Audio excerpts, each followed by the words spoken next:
MaryAnn, her biography appears in the packet, and one of the phrases that amuses me most in that description is how she describes herself as a free-range pastor.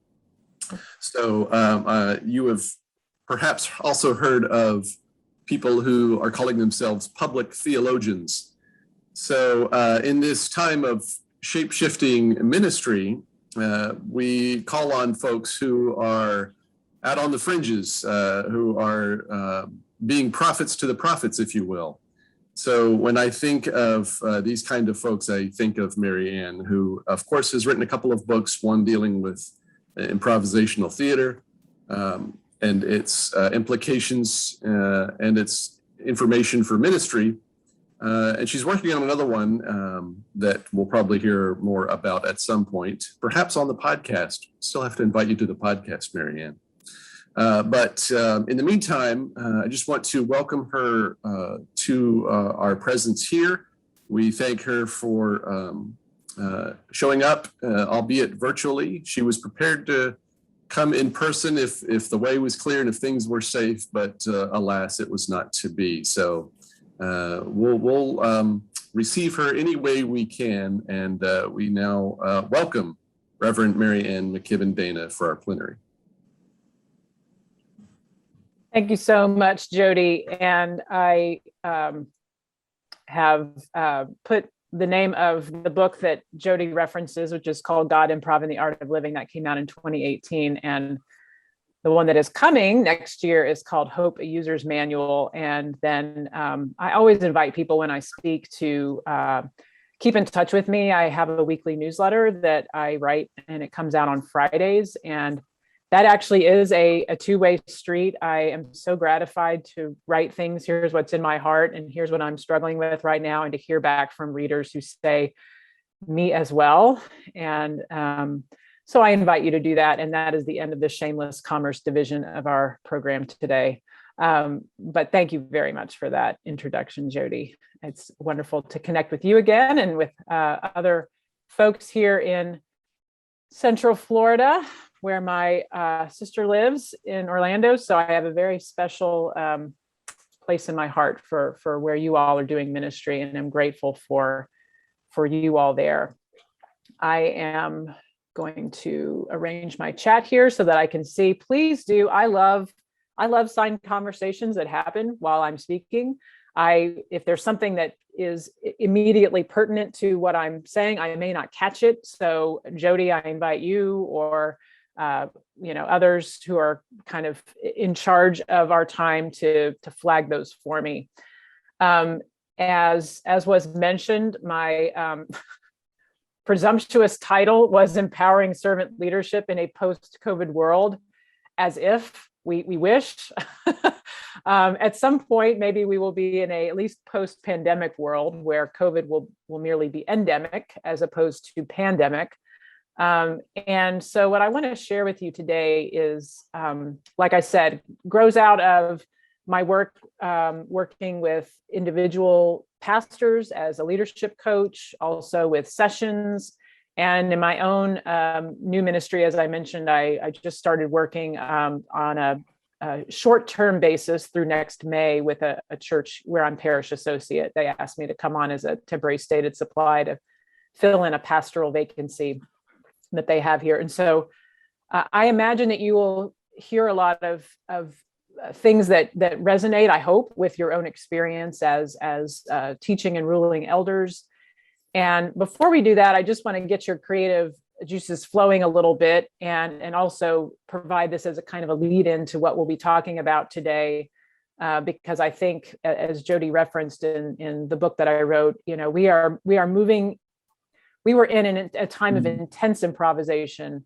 We are also moving into a time where we will continue to need to utilize those skills. And you will hear some of that in what I'm going to share with you this morning. But before we do that, one of the fun exercises I like to do with people in person, and we can do it on Zoom just as well, is I'm going to show you a picture on the screen. And I invite you in the chat box to think about, this is a game called Props, and see what's on the screen and imagine what else you could use it for other than the thing that it's normally used for. And let me just show you the picture and it'll tell you what I mean. So if you look at these, you know they're for a specific purpose, but they can also be used for other purposes. So let me just ask, what else could these be?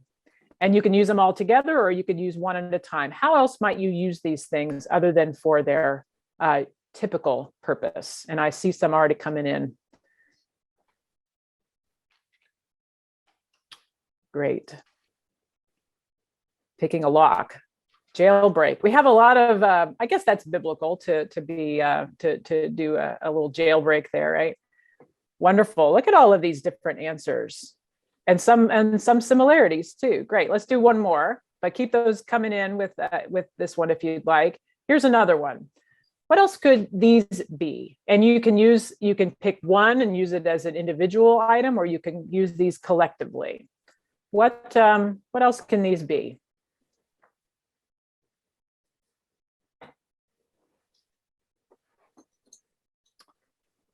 I love these answers. Rolling pin, communion. I almost took a sip from my water bottle, Brenda, when we were having the communion there. Secret message delivery devices, paperweights, mobile communion, obsessions. Oh, interesting. Watering plants, yes. If anybody said rolling a sore muscle, I have used my water bottle often for that purpose. So you see all of these different answers. This is just a little priming the pump, getting you creative and thinking, but also I want to highlight how different these answers are. As I was preparing this plenary, I was thinking, okay, empower servant leadership. What does that mean? How do we do that?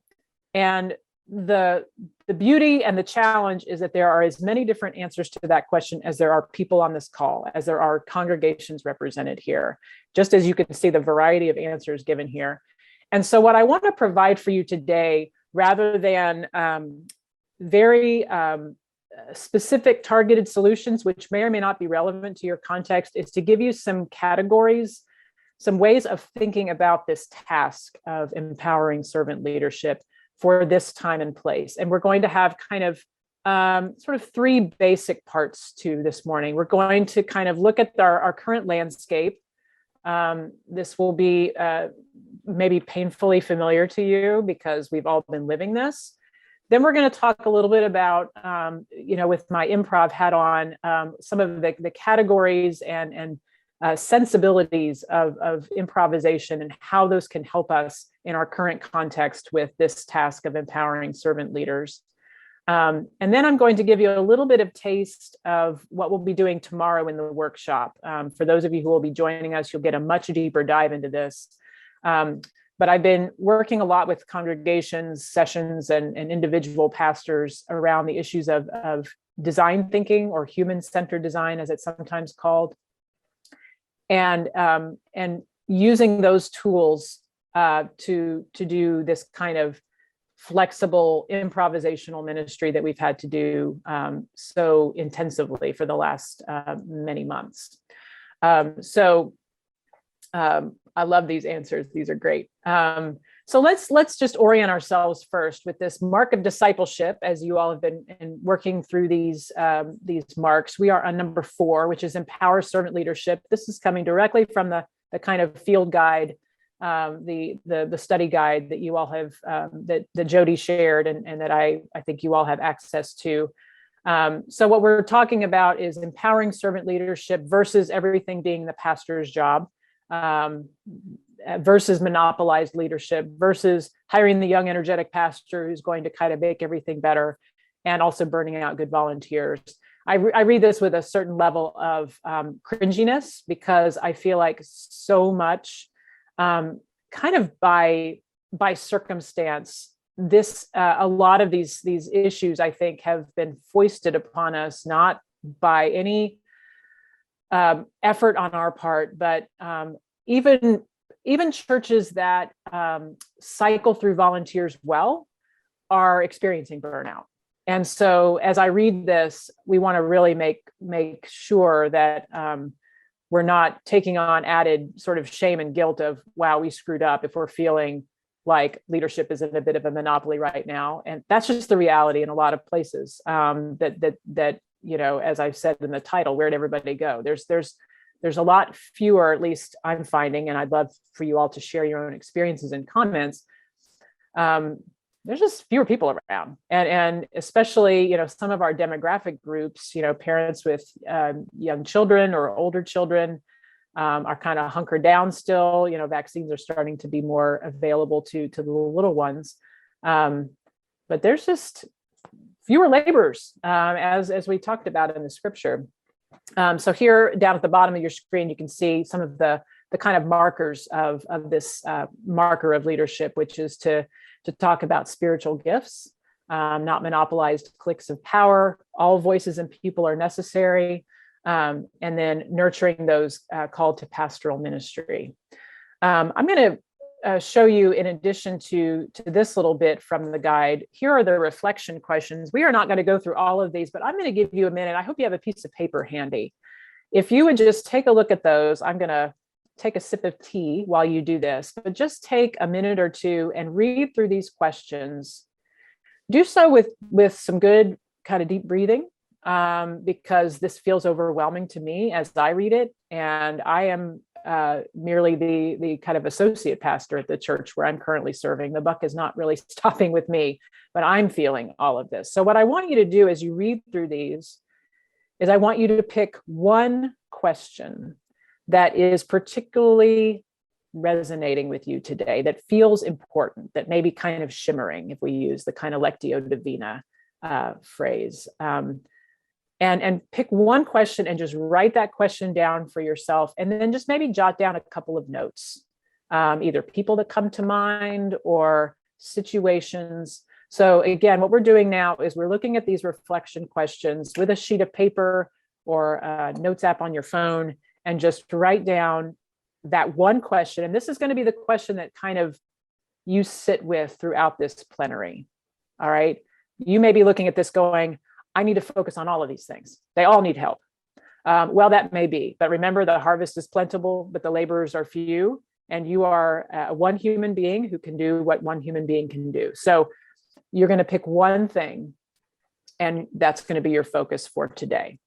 So just take a minute to do that, and I'll take a sip of tea while you have some time to reflect on that.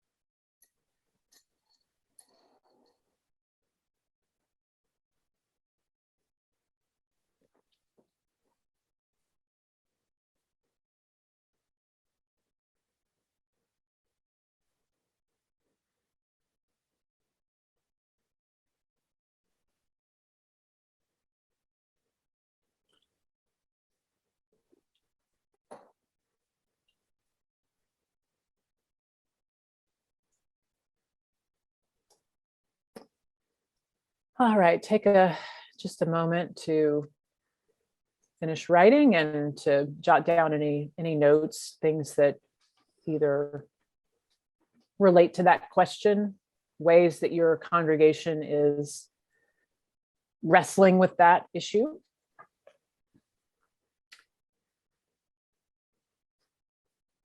And keep that handy,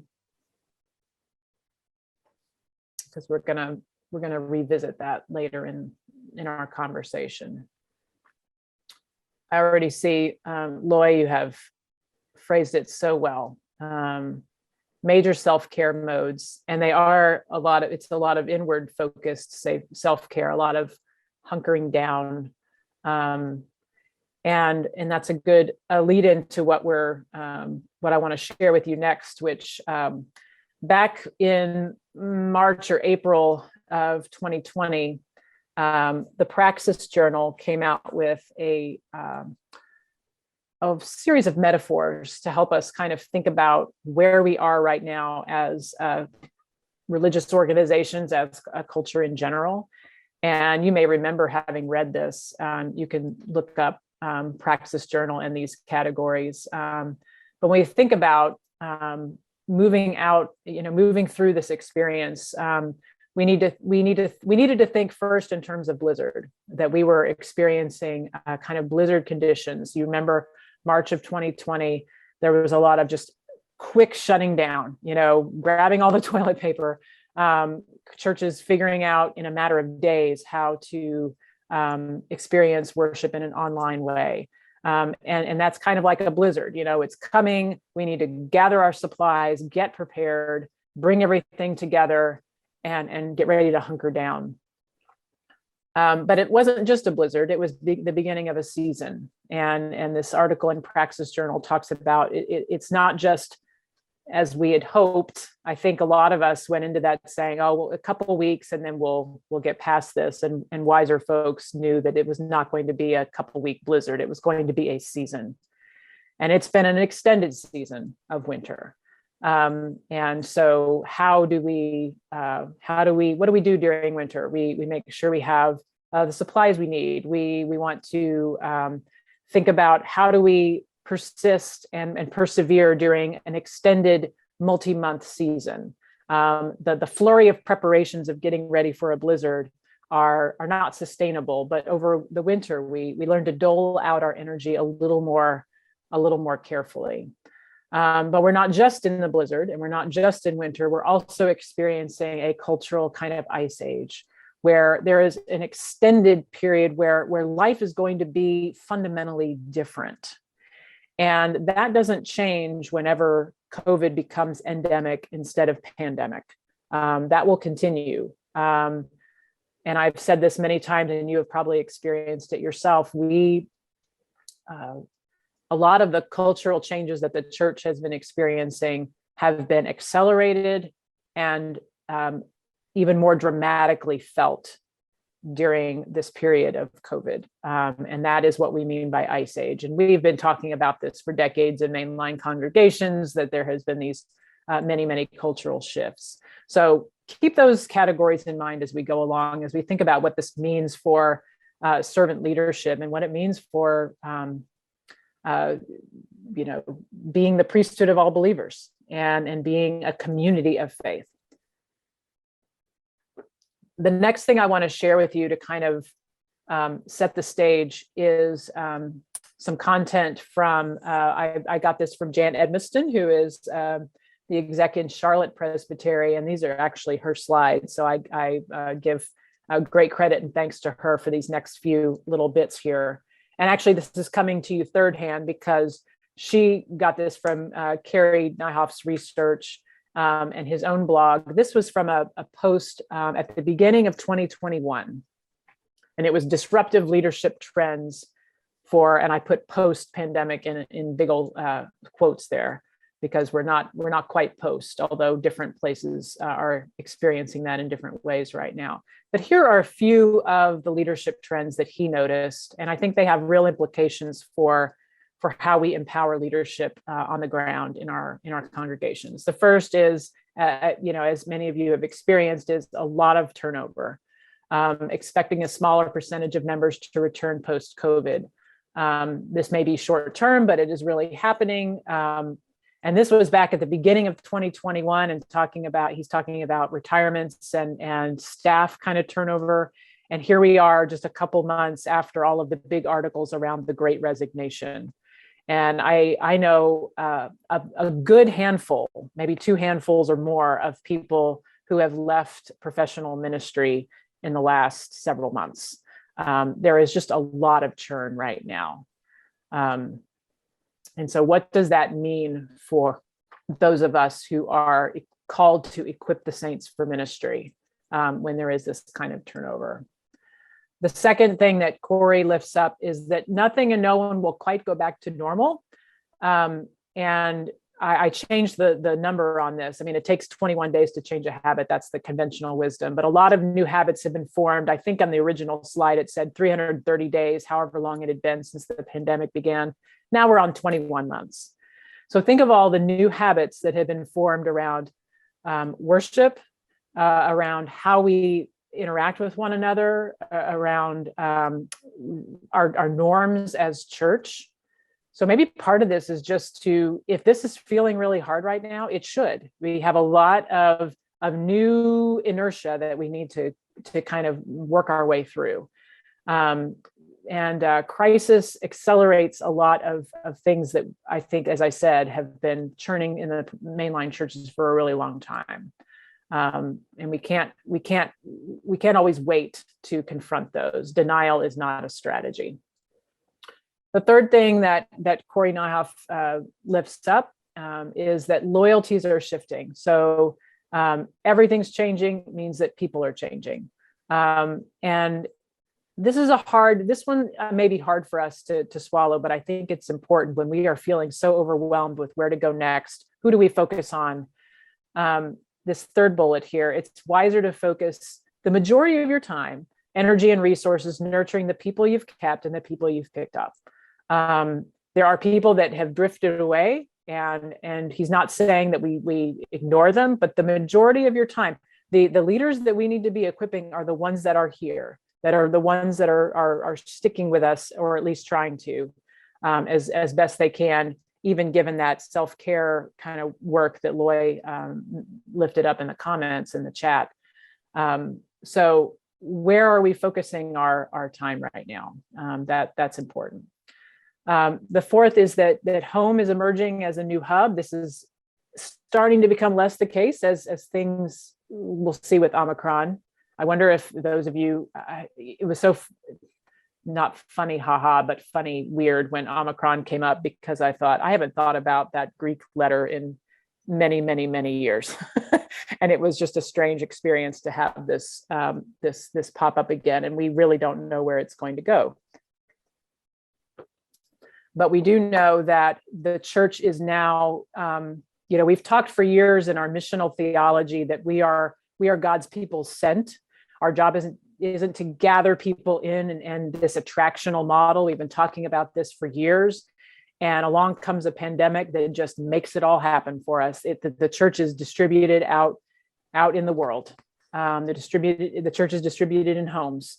The church is distributed on machines, on these technological tools that we have. Going out to malls and churches, that's been diminishing for a long time. And this is just making it happen even more. So how do we go to the people? And you all are doing that through live streams and hybrid worship. And the church I serve has Sunday school classes, and there's always some people sitting there with their masks on. There's some people up on the screen on Zoom, and every single event is hybrid. And that's hard. It takes a lot of energy, but it's also really, really important. The instability combined with rapid change requires even more agility. And that's what we're going to get into next, is how do we use the flexibility that we have learned the hard way over the last couple of years to really help us along. And then finally, and this really echoes what we talked about in the sermon, that the sustainable pace becomes non-negotiable. If the harvest is plentiful and the laborers are few, for those of you who weren't able to be there for the worship, I'll just recap the sermon, which is, when the harvest is plentiful and the laborers are few, the solution is not for the few laborers to work even harder. The solution, as Jesus lifted up, the very first thing before he sends people out, is he says to pray. So to tend to our own relationship with God, relationship with one another, creating a sustainable pace. I wrote a book about Sabbath keeping. I know how hard it is. The whole book is about how hard that is, and it's easier said than done. Even Jesus took naps. Amen to that. So to give ourselves some grace, and I think part of empowering servant leadership is knowing that things are going to be a little raggedy sometimes, because we are all, one of the things I actually loved about pandemic was that experience where you would talk to people and say, how are you doing? And you could tell people were actually asking and wanting to know, how are you holding up? How are you doing in COVID adjusted terms? I would say that to people sometimes. And just almost a 360 degree sense of grace. When I would call the doctor's office to schedule an appointment and things were really backed up, there's just an understanding that we are all, none of us is okay, some people say. So with all of that, and I feel free to put in the chat kind of how you're feeling as you're kind of listening to all of this, your reactions. I feel overwhelmed by it. I also feel like this is a time of great promise and great possibility. We've been hemming and hawing about membership decline and about how needing to do things differently for 40, 50, however many years. And it is upon us.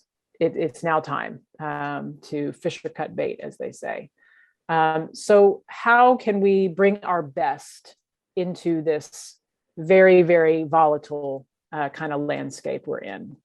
As Jody suggested and referenced, I have been very compelled in recent years to think about the potential for thinking about how we do our ministry improvisationally. And those of you who have done improv or have studied it or know anything about it know that it all centers around this basic practice, this basic cardinal rule, which is yes and. And what yes and means is we receive what the world has offered to us, which doesn't mean that we always like it. It doesn't mean we would have chosen it for ourselves, but we accept that this is the reality that we are living within. And then we build on it. And the and can sometimes be very small, but the and is we are providing our contribution. So this is the world as it is. I mean, if you believe Corey Nyhoff and Jan Edmiston and me, those sort of disruptions that I just named that were present at the beginning of 2021 are still with us. So now what? And I have found working with my clients that a lot of the angst, a lot of the exhaustion, not all of it, but a lot of it is coming from still insisting on how things should be or how we wish they would be. And so one of the things I want to encourage us to think about in this time is what would it be like to just receive that this is the world as it is? This is not the way any of us would have wanted to do ministry, perhaps, but this is the mission field in which God has sent us. So what do we do? And how we do that, in my view, is that we improvise. I want to give you this little definition of improvisation that comes from Patricia Madsen, whose book Improv Wisdom was really, really central to me as I was writing mine. Because I imagine some of you are bristling at the idea of needing to be improvisational. And I bristle at it too. I wrote the book because I like my backup plans to have backup plans. I am a good firstborn Presbyterian Girl Scout, okay? I want to have it all figured out and figure out what we're going to do, make the plan and execute it. But we have needed to also, those things are important, but also cultivate tools of improv. So she says an improviser is someone who is awake, who is not self-focused, who's moved by a desire to do something fruitful and give back, and who acts on this impulse. And I love one of the things, and we may talk about this a little bit later, one of the beautiful things about improv is that it's very bite-sized. And we'll talk more about this tomorrow when we talk about design thinking and prototyping. But I imagine, even saying the phrase empowering servant leadership feels so global. And so what I'm going to invite you to do, because I'm a coach, I want you to think about next steps by the end of our time together, is think about one ministry or one person or one session meeting where you could help empower that person, that committee, that ministry, that session. What is one thing that can help you move forward? And that's what I love about this definition too. Acts on this impulse doesn't mean do all of the things. It means do the next thing. That's what's beautiful about yes and, is it's just one and then you figure out the one after that. So let's drill down into this a little bit more.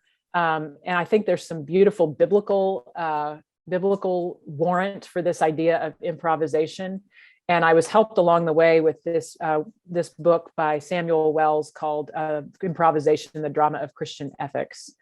And I'll quote him in this section where Sam Wells talks about when something happens to us, and think again about that question you wrote down, that reflection question about servant leadership. So think about that as something you're struggling with. When things like that come to us, when circumstances arise, we have three choices as to how we respond.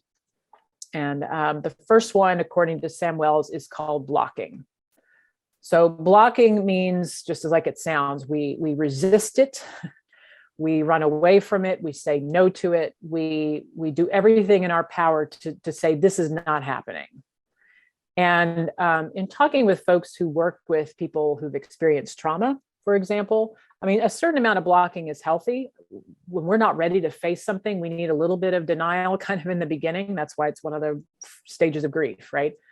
And I think in the beginning of the pandemic, there was some blocking in the sense of, we'll just bring the kids home for a couple of weeks and just ride this out and then we'll be okay. I think it was too much to think about in the beginning. So, but think about blocking, and you can write this in the chat. Can you think of some scriptural examples? I mean, there's tons, but who comes to mind when you think about folks who have blocked, were invited to either take up God's call or to take a certain step and try to go the other way or resist it?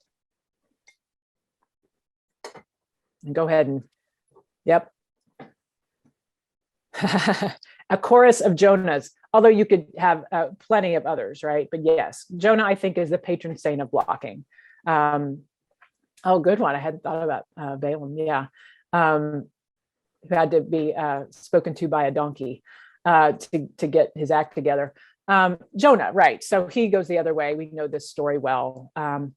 Jonah is also a good example of our next one, but I'll talk about that in a minute. And Sam Wells in his book makes clear that we can usually only block for so long, and Jonah is a good example of that. But the second alternative, according to Sam Wells, is accepting. And accepting is just like it sounds. Yep, Craig, that's a good one. Accepting is simply saying, okay, this is reality. This is what the world is. But accepting has this kind of quality of not really doing much with it, but just saying, okay, well, and I think Jonah actually is a good example of accepting also, because when he finally does get to Nineveh, even despite his best efforts, he delivers what we could call a pretty perfunctory sermon, right? He delivers, I think, a one-sentence sermon, doesn't exactly put his whole self into it. So he's not going the extra mile. And so accepting is just kind of, here's the reality, but I'm not going to do much with it. The parable of the talents, 5 words, is a great example. So you think about that third servant who received the 1 talent. You know, one of them received 5 and doubled his return. The another one received 2, doubled his return. The third one got 1 talent, and you can see what he did, right? Buried it in the ground. That's accepting. Basically not doing anything with it. The third is what Sam Wells calls over-accepting, what I like to call embracing. And what that means is that's the spirit of yes and. That's the improvisational move. To say, I'm not going to block this. I'm going to receive that this is real, and I'm going to embrace it. So, well, let me go to a biblical example, and then I'm going to ask you a question about the servant leaders and the people in your congregation, and just have you ponder that a minute. My favorite example, although there are tons of examples of improvisation in Scripture, is the Canaanite woman, or the Syrophoenician woman. So this is the woman who comes to Jesus. She's not a member of the tribe of Israel, and she says, heal my daughter. And at first, Jesus kind of tries to block her, and his friends do too. They're like, he's busy. They pretend they don't hear her. And then Jesus, of course, says that famous line, we don't take the food for the children and throw it to the dogs. And here's where the Canaanite woman could block it. She could argue with him. She could accept it and just kind of go on her way. Well, I guess he's not going to help me, but she embraces it in the true spirit of improvisation. She accepts his metaphor and builds on it. She says, yes, but even the dogs get the crumbs under the master's table. And with that act, he's basically been saying, I'm here for the tribe of Israel. Like you're not part of that. The children, the food is for the children, not the dogs. And she doesn't argue and say, I'm not a dog. She says, but there's so much here. There's so much abundance at this table that there's even some for the dogs too. And her act of embracing invites him to embrace. He begins to see his ministry as not just for this prescribed group of people, but for the whole world. And that's what's beautiful about a yes and mentality. Here's what's beautiful about it is that bit by little bit, and it really is bite-sized bits. I really want you to hear this. That's how we make our way forward. Her embracing inspires his embracing. And now here we are 2,000 years later, because of this ever expanding circle of one step at a time, this practice of yes and. So I want to pause there and I want to ask, as we think about empowering servant leaders with a spirit of yes and, with a spirit of embracing where you are now. Think about what's going on in your congregation right now. What does it mean to embrace what is right now? And I would love for you to just put some thoughts in the chat about what would it mean to embrace your congregation as it is right now. I mean, Loy mentioned at the beginning of this about this radical self-care that people are doing. What does it mean to empower servant leaders when that is what people are needing to do?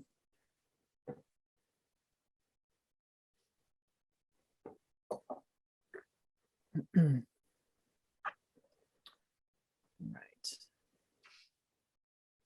And go ahead and type in those. I'm going to, let me read this.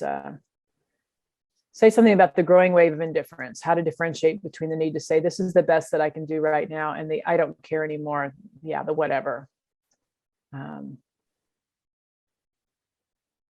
I think we're going to hold on to that question, Mario, because we're going to go to the next piece we're going to talk about. I think we'll address that, but we will come back to it later because this is a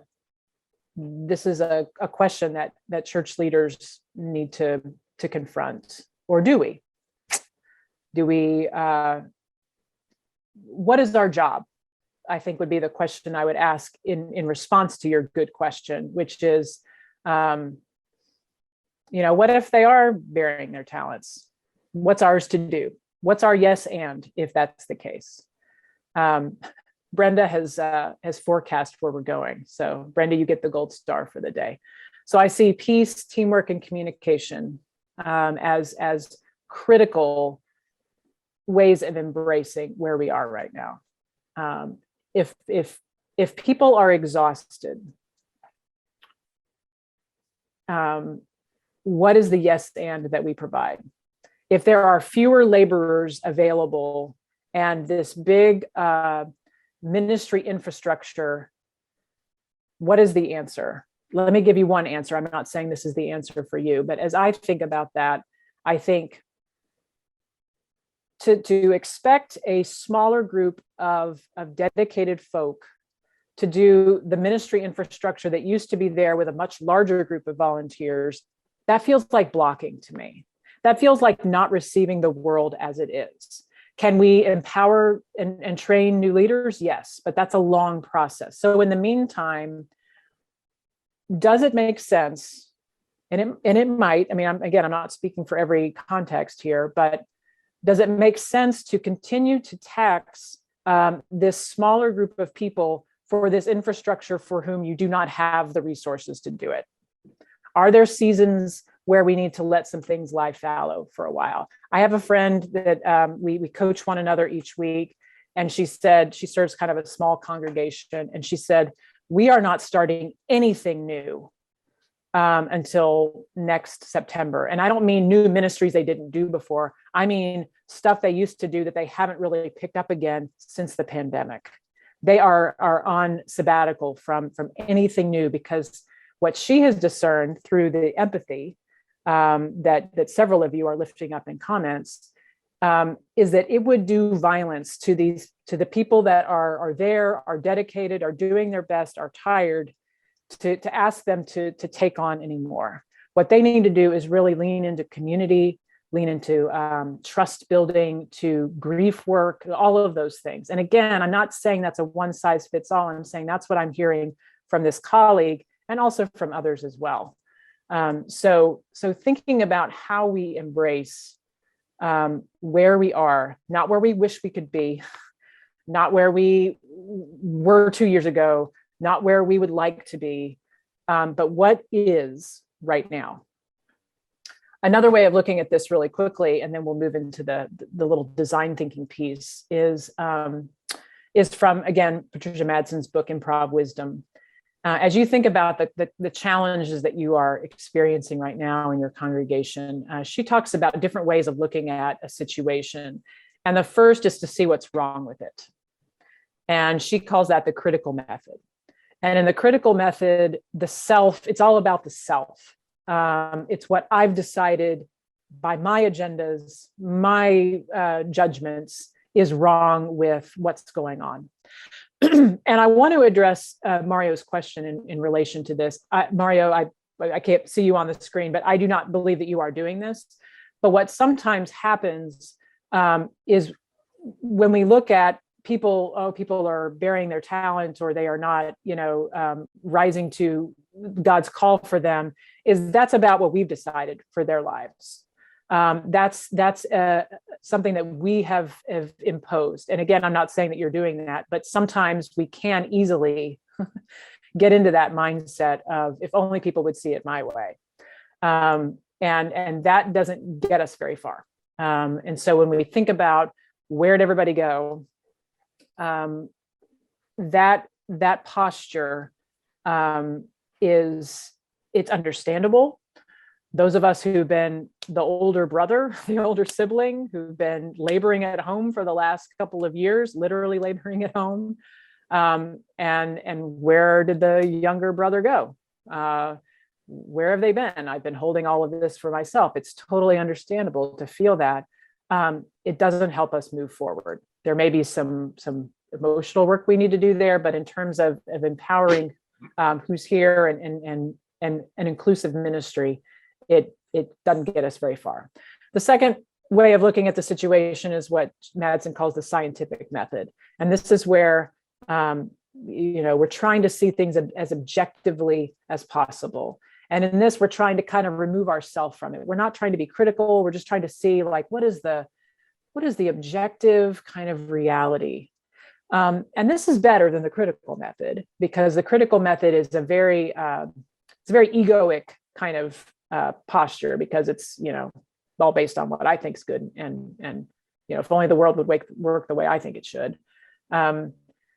But we really can't remove ourselves from the situation. We are still a part of this system. And that doesn't get us to where we need to be either. So the third move, and this kind of echoes Sam Wells's over accepting, is to see the gift in it, the opportunity in it. And that's what she calls the improviser's method. And in the improviser's method, it's not about myself deciding that people are hiding their light under a bushel or whatever. And it's not about removing myself from it altogether. It's really other focused. It's really servant focused. So how are the servant leaders that you work with, where is the opportunity to serve? And I don't mean serve until we're just an empty, dry husk, because we're part of this too. I'm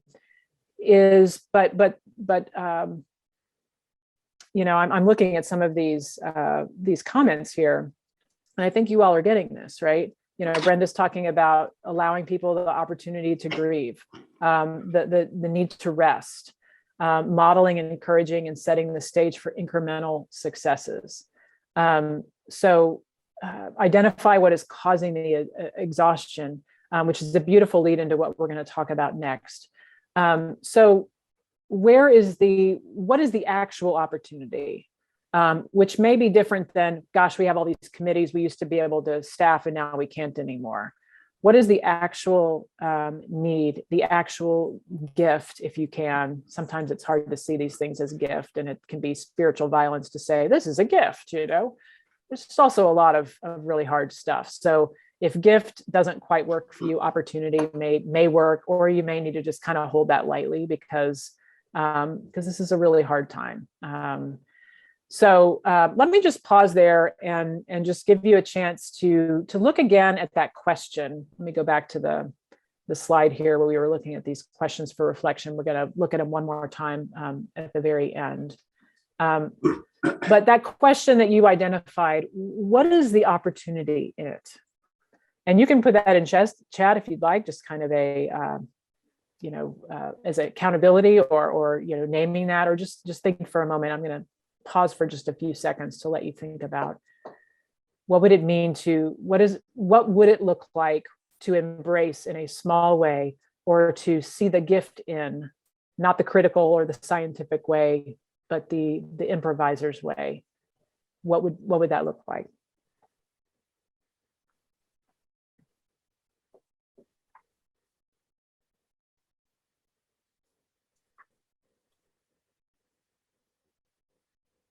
And keep that in mind as we go through this next little bit here.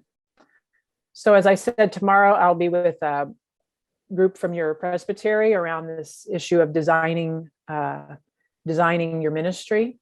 And we're going to go through the steps of design thinking, which is also called human-centered design.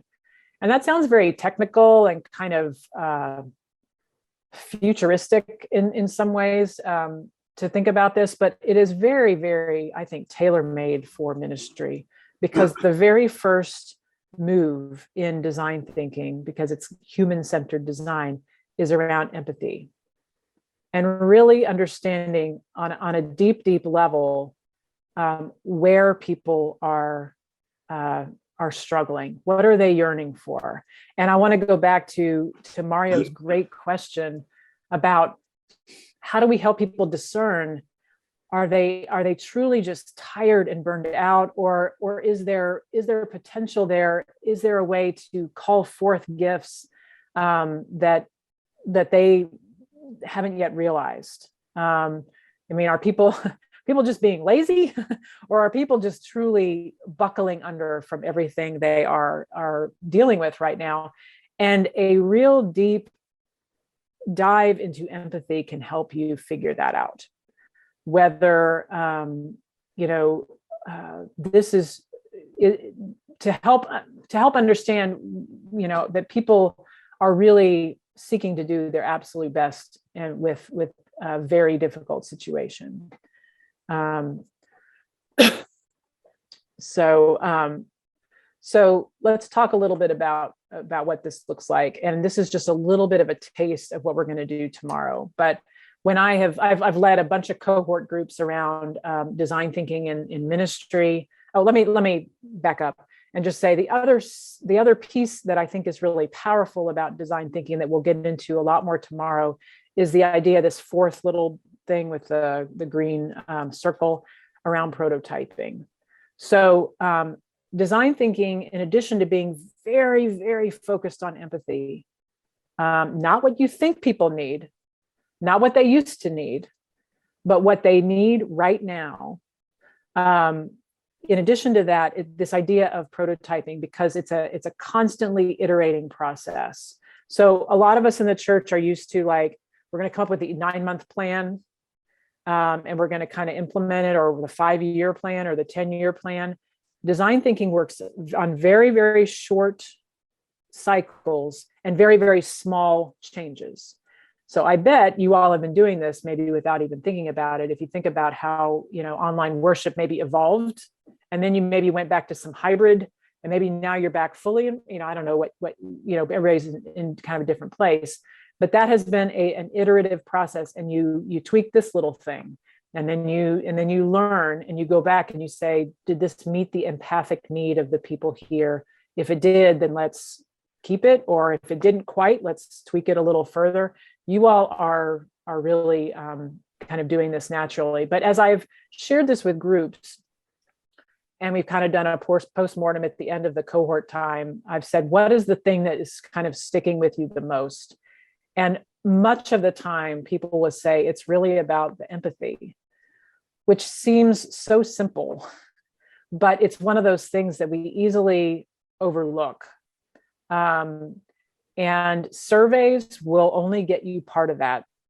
That's, empathy really comes through conversation and storytelling and time spent with people. And so that feels like very easy and very hard, because it can be time consuming to really, sit down with people and understand where they're coming from. But it yields such huge dividends. And it also is very gratifying. I have been through design processes with groups where they have said, what you proposed, this prototype, doesn't quite do it, but I know you heard me so well that it's okay. It wasn't quite right, but I feel really honored and respected. And so I'm willing to, it's like a trust building thing, So do not shortchange this. And again, it's just one of those, high yield kind of practices to really lean into that empathy. One of the things I'll invite you to do tomorrow, but I want you to kind of think about it now, is this is one of the tools of building empathy is what's called an experience map. And we'll do more of this tomorrow, but you're welcome to get in touch with me. In fact, I'm going to just put my email in here. I'm happy because I know we're coming into the last 10 minutes or so of our time. I would love to talk to you more about any of this. If anything I've said you have questions about, but how experience mapping works is to think about, for example, I did this a few years ago. This is before the pandemic with a bunch of educators, and invited them to think about what a family goes through in order to get to church on Sunday morning. And I mean, from the minute they wake up. So thinking about a family with children who are 3 and 5, they wake up, they've got to get the kids breakfast. They've got to get themselves breakfast and dressed. They've got to find the dress shoes. They've got to get them strapped in the car. They've got to drive. They're driving past 2 or 3 Starbucks where there are people with their newspapers and they're heading to church. They park in the parking lot. Where do they walk? Do they have to stop at a bathroom, change a diaper, all of these sorts of things. And when we went through this experience, kind of like this, little family circle comic of just thinking about all of that. And there was an aha from this one educator who was kind of thinking about this. She said, there's been a little bit of weird feeling in our congregation, because sometimes families or parents with little children will come in late, and some folks find that distracting, or like, why can't they get here on time? And she said, I've known this, but I didn't really internalize. Our nursery is really far away from the sanctuary. And so people will get to church on time. There's nothing wrong with being late. I'm, late to stuff all the time. Kids kind of bring that out in you. And sometimes you don't need kids in order to be late to things too. But, they may even be there on time, get settled in at the nursery. But by the time they do that, walk all the way into the sanctuary, they're coming in at the first hymn, right? And again, it's not that she didn't understand the layout of her congregation before, but really walking in the shoes of these folks helped her understand just the level of overwhelm. And I think about that as we are in this stage where, the church I'm serving right now, most people have come back except for the parents. There are some folks who are kind of at risk and some older folks that are still worshiping from home via live stream, but others who haven't are the parents with the young children. And we can, going back to this, critical method, we can look at that as, why can't they get their act together? This is the easy way out, worshiping at home via live stream. We want them here in the sanctuary. Or we can, with as much empathy as we can muster, wonder whether they are truly doing the best that they can, which is carrying a whole lot right now. And many of you, like me, are big Brene Brown fans. And I try to do everything she tells me to do. But one of the things that she really leans into with her work, and something she struggles with too, is she has found that people who are most wholehearted, who are the most genuine with their time, believe or act as if everyone is doing the best that they can. And I recognize how hard that is. And she does too. And she talks about this in her work. And people who will have this point of view say, I know it sounds weird. I know it sounds naive, right? But when I go into a situation where I can truly try to embrace that even though their best is different than mine, and their choices are different than mine, if I believe with the resources that they have, that they are making the best choices that they can with the tools that they have, I am able to be more open-hearted. And again, I say this as someone who struggles with it. But as we think about empowering servant leaders, again, to really consider where people are right now, and how are we serving and equipping their own journeys and their own walks in faith, and what would that mean for the very important nuts and bolts work we have to do of staffing the ministry, so to speak. And we will talk a lot more about that tomorrow. But in just the few minutes that we have left, I'm seeing you all talk with one another, and I'm valuing that. I'm going to take a minute to just page through and see if there's things that I'm able to comment on. But I want to turn back to these reflection questions and look at the one that you identified at the beginning of our time. Or perhaps, as we've been talking, maybe you've found a different one that actually is calling to you instead. But look at the question that you are that's really calling to you at this moment. And think about what is one, given what we talked about with embracing, with the need for empathy, with experience mapping, just a few of these. What is your one next step? What might you, as a bite-sized prototype, one meeting, one conversation, one potential leader, one person who is driving you crazy because you think they have potential there, and how can you help them realize that? How can you build some empathy with that?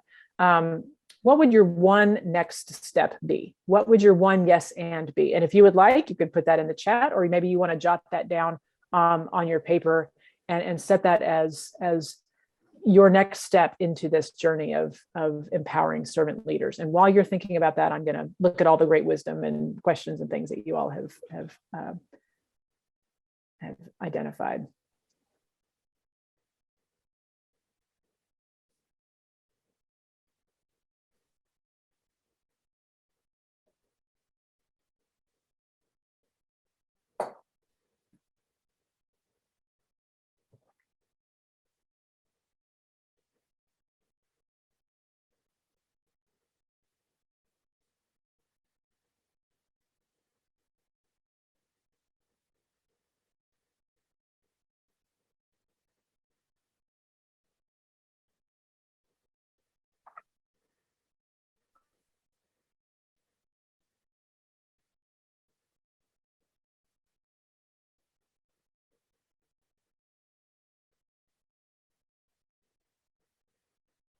these are lovely. I'm reading as you all are sharing some beautiful thoughts here, and I want to just echo what Herschel is saying, and mission creep, and the idea that our ministries, it's like a Christmas tree. You know, we just, over the years, we're hanging more and more and more ornaments. We've accumulated so many over the years, with our 3 kids, homemade ones and others that just kind of come to us, and we just have way more ornaments than fit on our tree anymore. And I feel like so many of our ministries are like that. And I guess what I would say in closing is, we get out this box and we put the ornaments on the tree, and they don't all fit. There's always a few left in the box, but every year, you know, we put some slightly different ones on.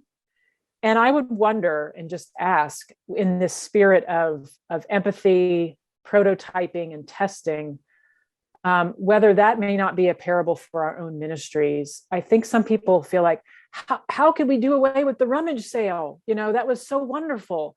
Well, maybe that's just an ornament we leave in the box for 1 year, you know, and I think that might free up some of the anxiety that we feel like, how can we let go of these things that are so beloved, to say, right now, our prototype of ministry doesn't include that, but down the road it might. Or it may not. We may realize, wow, we're really glad we're not doing that anymore, because it was way more effort than the $300 that we made, you know, for the rummage sale or whatever it might be. So I think that's a great thought, to just leave some stuff in the box, so to speak.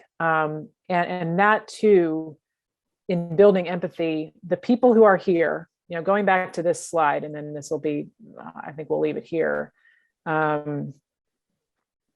Yeah. So thinking about the people you've kept and the people you've picked up, they're the ones that you want to be listening to. The leaders who are here, where is their energy? Again, not connected to should, what used to be, but the people that you have now. Where is their empathy right now? Where is their sort of desire? And maybe it is with a lot more rest. So that, I think, is where I want to leave you all today. And again, I love, appreciate so many of these beautiful comments. And again, we'll dive even deeper into this tomorrow and do some practice. I'll give you some additional tools to do each of these stages. And I always tell people about design, and then we'll close up. Design thinking is a series of tools, but it's also just kind of a sensibility. It's a way of looking at your ministry, as opposed to, I got to learn another tool from MaryAnn tomorrow. It's not really it can be a model, but it also can just be a way of approaching your ministry. So if that feels kind of more welcoming, then, you know, we get into model overload sometimes. I hope that will invite you to come and play with some of these things tomorrow. But with that said, again, you have my email. I would love to continue to be in contact with you. If I can be helpful down the road, let me know. And I really appreciate your time, your attention, the idea, you know, just your very being here and be willing to learn in a Presbyterian meeting, I think is really valuable. So thank you to Jody and to the rest of the team for the invitation. And may God bless you and keep you in this season. And may God, who provides an abundant harvest, also give you laborers enough manna for each day. And may God give you the trust to know that you are enough, that you are sufficient to this task, and rich blessings in this Advent season.